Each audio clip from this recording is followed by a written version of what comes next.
ইষ্টনিষ্ঠা। এবার ইষ্টনিষ্ঠা সম্বন্ধে আমাদেরকে আলোচনা করিতে হইবে। যে ভক্ত হইতে চায় তার জানা উচিত যত মত তত পথ।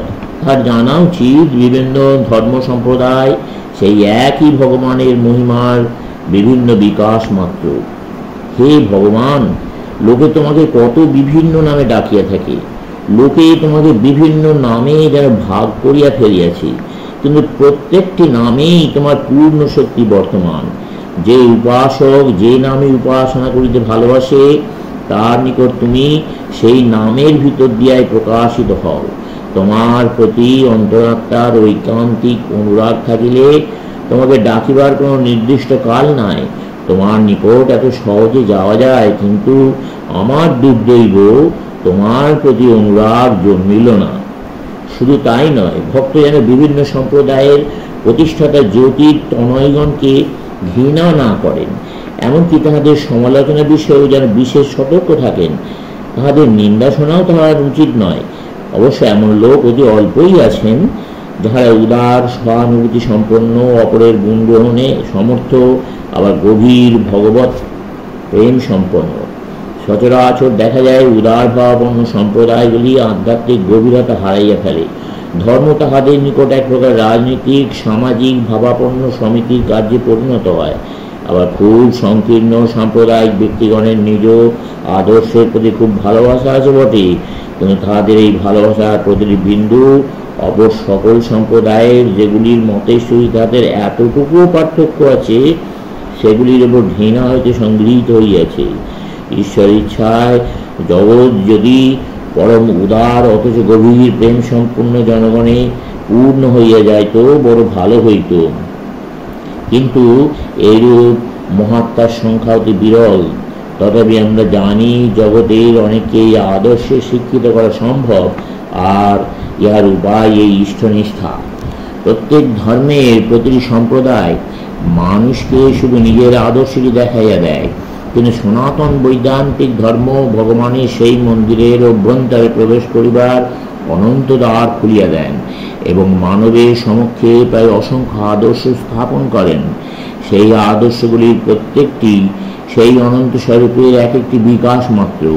অতীত ও বর্তমানের মহামহিমময় ঈশ্বর তনয় বা ঈশ্বরের অবতারগণ মনুষ্য জীবনের বাস্তব ঘটনাগুলির কঠিন পর্বত কাটিয়া যে সকল বিভিন্ন পথ বাহির করিয়াছেন, পরম করুণা পরবশ হইয়া বেদান্ত ও মুমুক্ষু নরনারীগণকে দেখাইয়া দেন, আর বাহু প্রসারিত করিয়া সকলকে, এমনকি ভবিষ্যৎ মানবকেও সেই সত্য ও আনন্দের ধর্মে আহ্বান করেন, যেখানে মানবত্বা মায়াজাল হইতে মুক্ত হইয়া পূর্ণ স্বাধীনতা ও অনন্ত আনন্দের অবস্থায় উন্নীত হয়।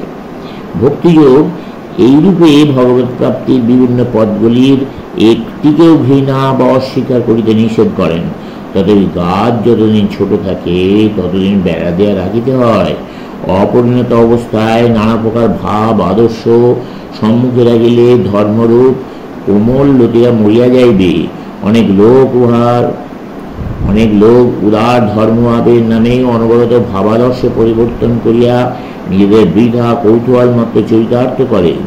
নতুন নতুন বিষয় শোনা তাহাদের জন্য একরূপ নেশার ঝোঁকের মতো। তাহারা খানিকটা সাময়িক স্নায়বীয় উত্তেজনা চায়, সেটি চলিয়া গেলেই তাহারা আর একটির জন্য প্রস্তুত হয়। ধর্ম তাহাদের নিকট যেন আফিংয়ের নেশার মতো হইয়া দাঁড়ায়, আর ওই পর্যন্তই তাহাদের দৌড়। ভগবান শ্রীরামকৃষ্ণ বলতেন, আরেক প্রকার মানুষ আছে, তাহারা মুক্তা ঝিনুকের মতো। মুক্তা ঝিনুক সমুদ্র তল ছাড়িয়া 7টি নক্ষত্রে পতিত বৃষ্টি জলের জন্য উপরে আসে। যতদিন ওই জলের এক বিন্দু পায় ততদিন সে মুখ খুলিয়া উপরে ভাসিতে থাকে, তারপর গভীর সমুদ্র তলে ডুব দেয় এবং যে পর্যন্ত না বৃষ্টিবিন্দুটি মুক্তায় পরিণত হয় সে পর্যন্ত সেইখানে বিশ্রাম করে।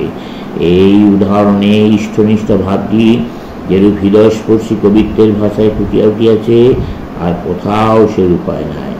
ভক্তিপথে প্রবর্তকের এই একনিষ্ঠা একান্ত প্রয়োজন। হনুমানের ন্যায় তাহার বলা উচিত, যদিও লক্ষ্মীপতি ও সীতাপতি পরমাত্মা স্বরূপে অভেদ, তথাপি কমলোলোচন রামই আমার সর্বস্ব।